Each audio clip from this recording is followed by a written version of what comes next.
Quad देशों ने साफ कर दिया है कि स्ट्रेट ऑफ हॉर्मुज जैसे अहम समुद्री रास्ते पर किसी भी तरीके का टोल या बाधा स्वीकार नहीं की जाएगी। नई दिल्ली में मंगलवार को हुई क्वाड विदेश मंत्रियों की बैठक के बाद अमेरिका, ऑस्ट्रेलिया, जापान और भारत ने समुद्री आवाजाही की आजादी बनाए रखने पर जोर दिया। ये बैठक ऐसे समय में हुई जब मध्य पूर्व में बढ़ते तनाव और ईरान से जुड़े हालात पूरी दुनिया की ऊर्जा सुरक्षा और सप्लाई चेन के लिए चिंता का कारण बन चुके हैं। क्वाड देशों ने माना कि हॉर्मुज जल डमरू मध्य से किसी भी तरीके की रुकावट का असर सिर्फ खाड़ी क्षेत्र तक सीमित नहीं रहेगा, बल्कि इंडो पैसिफिक समेत वैश्विक अर्थव्यवस्था पर असर पड़ेगा।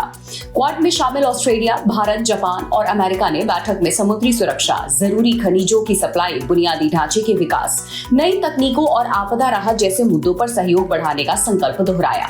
ऑस्ट्रेलिया की विदेश मंत्री पेनी वोंग ने कहा कि इंडो पैसिफिक क्षेत्र में रणनीतिक परिस्थितियां लगातार बिगड़ रही हैं और ऐसे समय में क्वाड की जिम्मेदारी है कि केवल बयान देने तक सीमित न रहे, बल्कि व्यवहारिक और वास्तविक विकल्प सामने रखें। उन्होंने कहा कि ईरान की ओर से स्ट्रेट ऑफ हॉर्मुज को बंद करने या वहां टोल लगाने जैसी किसी भी कोशिश का असर पूरे क्षेत्र की ऊर्जा सुरक्षा पर पड़ेगा। उन्होंने अमेरिकी विदेश मंत्री मार्को रूबियो के उन प्रयासों की भी सराहना की जिनका उद्देश्य कूटनीतिक तरीके से नौवहन की स्वतंत्रता बहाल करना है।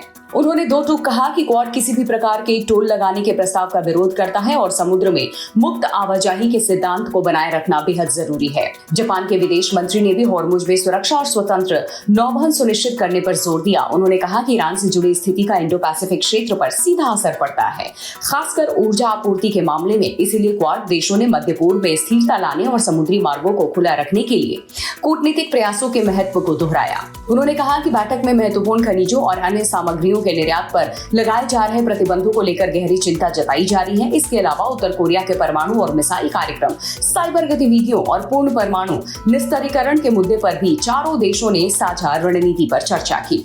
अमेरिकी विदेश मंत्री मार्को रूबियो ने कहा कि क्वाड अब सिर्फ चर्चा करने वाला मंच नहीं रह गया, बल्कि ये तेजी से एक्शन ओरिएंटेड समूह में बदल रहा है। उन्होंने कहा कि चारों देश साझा चुनौतियों पर सिर्फ बातचीत नहीं करते, बल्कि उन पर मिलकर कार्रवाई भी शुरू कर रहे हैं।